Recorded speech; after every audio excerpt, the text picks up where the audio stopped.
अस्सलाम वालेकुम फ्रेंड्स। आपसे कहा जाएगा कि आपको एक अच्छे इलेक्ट्रिशियन की जॉब दी जाएगी, लेकिन उधर आपसे फिर ईंटें बनवाई जाती हैं। आपसे कहा जाएगा कि आपको इंजीनियरिंग कंपनी में एक अच्छे इंजीनियर की जॉब मिलेगी, लेकिन वहां पर आपसे बकरियां चरवाई जाती हैं। आपसे कहा जाएगा कि आपको एक अच्छी बिजनेस कंपनी में एक अच्छी मुलाजमत मिलेगी, अच्छी सैलरी के साथ, लेकिन वहां पर आपको ऊंट संभालने का काम दिया जाता है। आपसे कहा जाएगा कि आपको एक बैंक में अच्छी जॉब मिलेगी, लेकिन वहां पर फिर आपको गुलाम बना के रख दिया जाता है। और ऐसी एक नहीं, दो नहीं, हजारों कहानियां हैं जो कि खास करके इंडिया और पाकिस्तान से जाने वाले लोगों की हैं, जो कि गल्फ कंट्रीज में जाते तो हैं, लेकिन वो अक्सर वापस ही नहीं लौटते। और फिर इसी वजह से ये सारी कहानियां दबी की दबी रह जाती हैं। और इस सब की वजह है कफाला सिस्टम। कफाला सिस्टम के जरिए लोगों को गुलाम बना के रख दिया जाता है। आइए जानते हैं किस तरह ये कफाला सिस्टम काम करता है और किस तरह गल्फ लेबर ट्रेड के जरिए लोगों को गुलाम बना के रख दिया जाता है, उनकी मजबूरी का फायदा उठाया जाता है। आप देख रहे हैं सलीम द इन्फॉर्मर और मैं आपका अपना अब्दुल सलीम।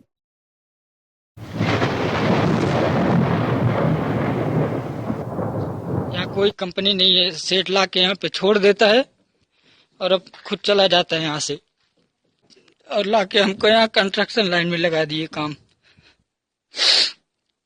और यहाँ खाने होने के लिए, पगार के लिए भी बहुत तकलीफ है साहब।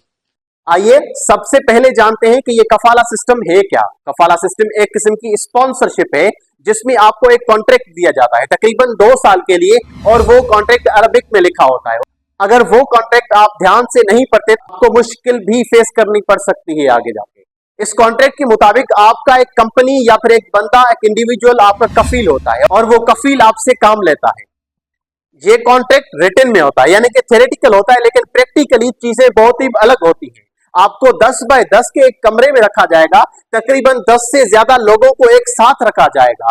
उसके बाद कॉन्ट्रैक्ट के मुताबिक आपको 8 घंटे काम करना है, लेकिन आपको 12 से 15 घंटे काम करवाया जाएगा। उसके बाद आपको लीव भी नहीं दी जाएगी, खास करके आपसे मेडिकल लीव भी छीन ली जाएगी। उसके बाद आपको फिजिकली अब्यूज भी किया जाएगा, आपसे सख्ती भी की जाएगी, आपसे पासपोर्ट्स भी छीन लिए जाते हैं।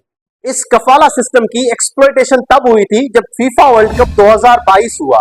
फीफा वर्ल्ड कप 2022 कतर में मुनाकिद किया गया था, जिसकी वजह से लोगों को मालूम हुआ कि ये जो कंस्ट्रक्शन का काम, खास करके इस टूर्नामेंट के लिए स्टेडियम्स, रोड कंस्ट्रक्शन, तकरीबन 38 डिग्री सेंटीग्रेड में लोगों से काम लिया गया, और जिसकी वजह से काफी लोगों की डेथ भी हुई। इसके बाद बहुत सारे प्रोटेस्ट हुए, लोगों ने इंटरनेशनली प्रेशर डाला, और जिसके बाद कफाला सिस्टम की डार्क साइड सबके सामने आई, और इंटरनेशनली ये भी पता चला कि ये कफाला सिस्टम किस तरह स्लेवरी को प्रोमोट कर रहा था। जिसके बाद इंडोनेशिया, कीनिया और नेपाल जैसे मुल्कों ने लोगों को रिस्ट्रिक्ट कर दिया गल्फ कंट्रीज जाने से, और फिर यूरोपियन यूनियन और यूनाइटेड नेशंस ने भी इस कफाला सिस्टम को क्रिटिसाइज करना शुरू किया। इस सब क्रिटिसिज्म के बाद हाल ही में एक फिल्म भी रिलीज हुई, एक साउथ इंडियन फिल्म जिसका नाम था द गोट लाइफ, जिसमें नजीब नामी एक शख्स की असल कहानी दिखाई गई है। उस कहानी में भी एक नजीब नामी शख्स को कंपनी की तरफ से बुलाया जाता है, लेकिन वहां पर एक कफील उसको फोर्स्ड लेबर में डाल देता है। वहां पर उसको बकरियां और ऊंट संभालने का काम दिया जाता है। एक ओपन रेगिस्तान में उसको डाल दिया जाता है, और वहां पर उसके पास पानी भी नहीं होता। और फिर नजीब का एक ही मकसद होता है, टू सर्वाइव। और फिर नजीब का सर्वाइवल आपकी आंखों में आंसू भर देगा, और नजीब भी इसी सिस्टम का शिकार हुआ। इस फिल्म के रिलीज के बाद गल्फ कंट्रीज में काफी लोग मुतहर्रिक हो गए, काफी लोगों की तरफ से वीडियोस भी आने लगी। कफील वीडियोस बनाकर सोशल मीडिया पर डालने लगे, जिसमें वो कह रहे थे कि नहीं, सऊदी में सिर्फ इस तरह के कफील नहीं होते, यहाँ पर लोगों को अच्छी तरह से भी ट्रीट किया जाता है। इस तरह लाजमी नहीं कि सब लोगों के साथ जुल्म हो, लेकिन असल में ये कफील मुख्तलिफ तरीके यूज करते हैं ताकि लोगों से लेबर ली जा सके। सबसे पहले वो आपको कर्जा देते हैं ताकि आप उनके डेट बॉन्डेज में फंसे रहें, और उसके बाद वो आप पर पाबंदियां आयद करना शुरू करते हैं ताकि आपका एक मखसूस सर्किल हो, आप उसी के अंदर काम करें।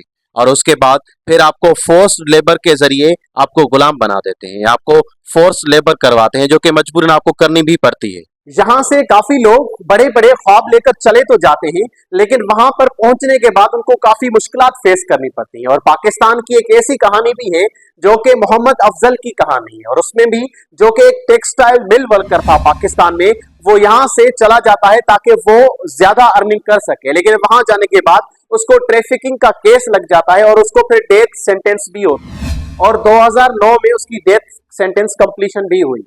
ना सिर्फ मोहम्मद अफजल बल्कि इफ्तिखार अहमद की भी कहानी कुछ इस तरह की है। इसके मुताबिक उनको सैलरीज नहीं मिली, ना सिर्फ वो अकेला बल्कि 300 और लोग भी उसके साथ से जिनकी सैलरीज रोकी गई थी।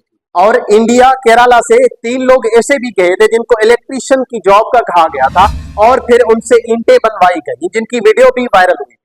इस सब की वजह सिर्फ कफाला सिस्टम नहीं बल्कि हमारी गवर्नमेंट्स भी हैं, क्योंकि जब लोगों को अनएम्प्लॉयमेंट होगी, लोगों को अपॉर्चुनिटीज प्रोवाइड नहीं की जाएगी और रुपए की वैल्यू नहीं होगी, तो जाहिर सी बात है लोगों को रोजगार के लिए कहीं ना कहीं तो निकलना पड़ेगा। और जब लोग मजबूर होते हैं तो वो एक तरफ रुख कर लेते हैं, और फिर जब लोग मजबूर हो जाते हैं तो वो मुख्तलिफ तरीके अपनाते हैं, और कुछ लोग डंकी भी मारते हैं, और सब लोग डंकी सरवाइव भी नहीं कर पाते। इसीलिए लेबर की प्रोटेक्शन की जाए, ना सिर्फ डोमेस्टिक लेबर बल्कि जो लेबर फॉरेन जाती है उनके लिए भी लेबर राइट्स होने चाहिए, उनकी भी प्रोटेक्शन की जाए। इसी के साथ मैं आपकी इजाजत चाहूंगा, चैनल को सब्सक्राइब कीजिएगा, वीडियो पसंद है तो लाइक कीजिएगा। खुदा हाफिज।